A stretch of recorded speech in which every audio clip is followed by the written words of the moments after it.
dis donc, il y a vraiment beaucoup de soleil aujourd'hui. Hein. Bonjour à tous et bienvenue dans cette nouvelle vidéo. Je suis ravie de vous retrouver pour ce nouvel épisode de Try With Me. La dernière fois on a parlé de couleurs, donc aujourd'hui on va parler de papier avec un produit qui est toujours dans du moyen de gamme, qualité étude. C'est un produit que j'ai trouvé par hasard sur AliExpress, je ne cherchais pas du tout. Et il s'agit de ceci, qui est en fait un bloc de papier aquarelle rond. J'avais jamais vu, franchement j'avais jamais vu. Autant en châssis on trouve toutes les formes, triangle, hexagone, cœur, ce que vous voulez. Autant en papier non, on a les formats A, les formats B, les formats panoramiques, comme ça. Les formats carrés, mais rond j'avais jamais vu. Donc je suis assez contente de ma trouvaille. Après, le petit souci c'est que comme c'est un produit chinois, on est un petit peu en manque d'informations.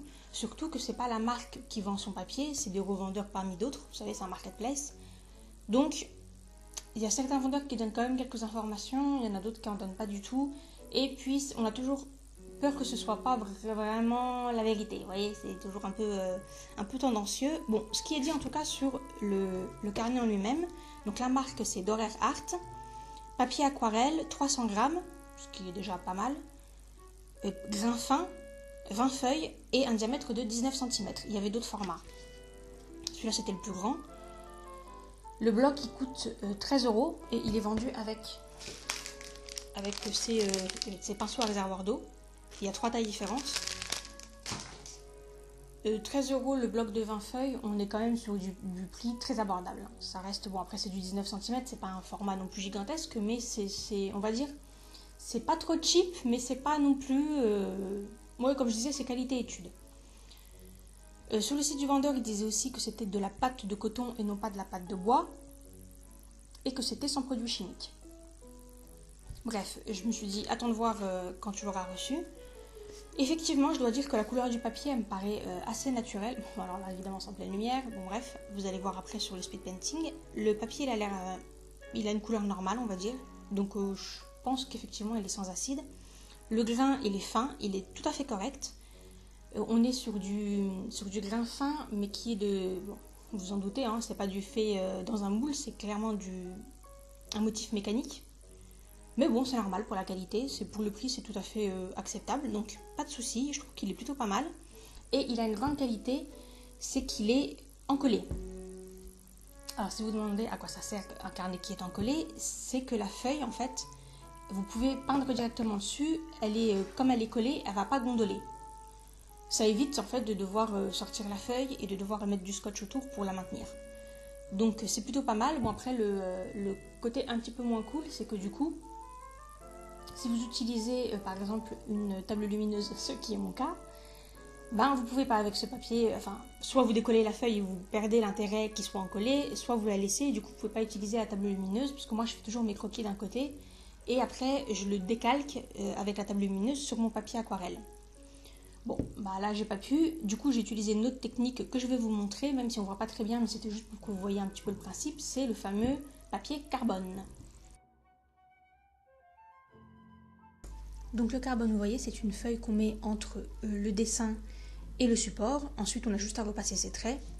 C'est quand même beaucoup mieux que le calque, par contre il faut vraiment faire attention, il faut pas appuyer trop fort, sinon le trait il marque beaucoup. C'est pour ça que là j'avais fait un trait très léger qui se voit à peine à l'écran, et qu'ensuite j'ai repassé un peu plus proprement avec mes crayons habituels. Donc voilà, ça c'est le croquis une fois que j'ai refait les traits.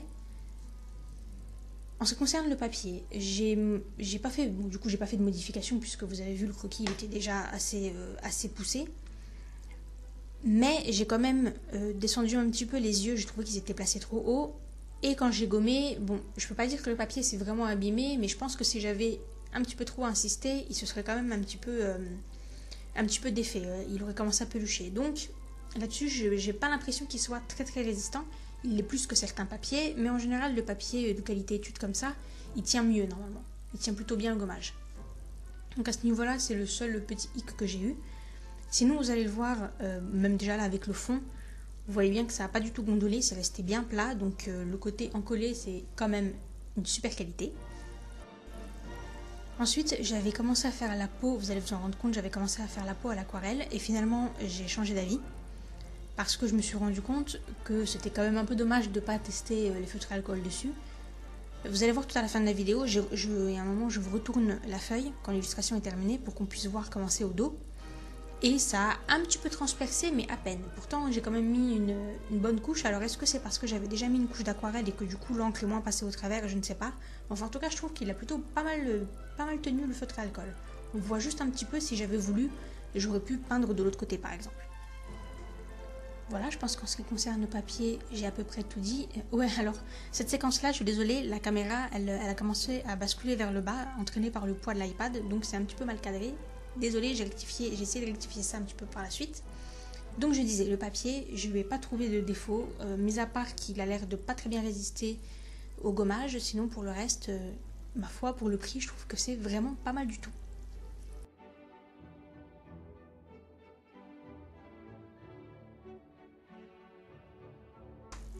Bien maintenant, en ce qui concerne l'illustration en elle-même, la pose du personnage, rien de bien compliqué, je voulais une pose qui suivait la courbure du cercle, et en plus j'aime beaucoup la façon dont le fait que ce soit rond, ça ait fait ce cadrage particulier. Donc là-dessus, je suis contente. Maintenant, le grand truc de cette illustration, ça a été le fond, parce que j'ai fait une idée fixe. J'ai fait une idée fixe sur la couleur et sur le motif. Donc la couleur, je voulais absolument du bleu Maya véritable. C'est... comme la plupart des couleurs véritables, une couleur qui est difficile à travailler, notamment même avec une peinture qu'on garde bien humide et qu'on travaille rapidement, on se retrouve quand même avec des marques en fait. On ne peut pas faire quelque chose de vraiment uniforme ou qui fait un beau dégradé ou quoi, c'est impossible. Donc bon, c'est d'ailleurs pour ça que cette couleur, je ne l'ai pas mise dans ma palette d'usage quotidien. Je ne l'ai pas mise parce que je sais qu'elle est difficile à travailler, mais c'est une très belle couleur. C'est un bleu un peu orageux, vous voyez, un peu qui tire vers le gris, un bleu vraiment très froid. Donc je l'aime beaucoup et j'avais décidé que c'était cette couleur-là, donc bah, je suis allée jusqu'au bout de mon idée. Ça m'a obligée à mettre 2 couches, donc ça m'a pris 2 fois plus de temps, mais bref. Ensuite, là, vous voyez, je suis passée au Posca. Alors normalement, on travaille d'abord les fonds, les arrière-plans, et ensuite on revient sur les plans qui sont le plus près de nous, de la caméra.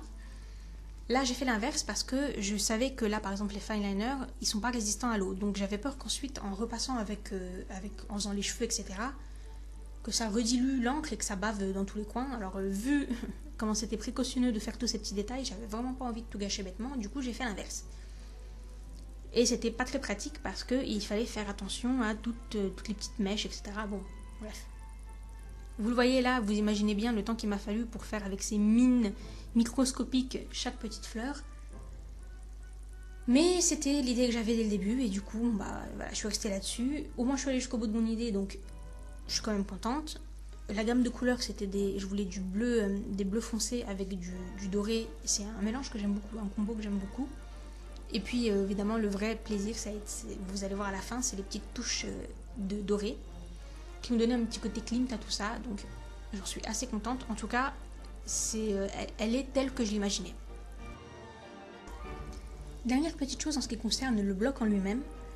Donc, c'est un bloc en collé et normalement, il y a toujours un petit espace où vous pouvez glisser un outil pour pouvoir détacher la feuille du reste du bloc. Selon les marques, vous pouvez avoir de très mauvaises surprises. C'est ce qui m'est arrivé avec un bloc Clairefontaine. Impossible d'enlever les feuilles sans déchirer à un moment donné une partie, donc soit de la feuille qu'on est en train d'enlever, soit de la feuille du dessous qui part avec la colle, enfin bon, bref. J'ai foiré 2-3 dessins comme ça et du coup j'ai mis le bloc dans un coin, ça m'a énervé. J'ai essayé différents outils, j'ai essayé avec 4-5 feuilles et les 4-5 feuilles, à chaque fois elles étaient abîmées. Bref, fort heureusement avec ce bloc là, nickel, j'ai utilisé un plioir en os de chez... un plioir en os, il est en plastique, mais on appelle ça un plioir en os de chez Arteza, là, comme vous pouvez le constater, c'est passé sans problème. Donc, autre bon point, et la preuve que des fois, c'est pas toujours une question de marque. Bon, bah voilà mes petits piou-piou, je pense qu'on a fini pour aujourd'hui, j'espère que le dessin vous plaît, et j'espère que vous aurez aimé ce produit un petit peu original. Nous, on se retrouve très bientôt dans une nouvelle vidéo. D'ici là, portez-vous bien, bye!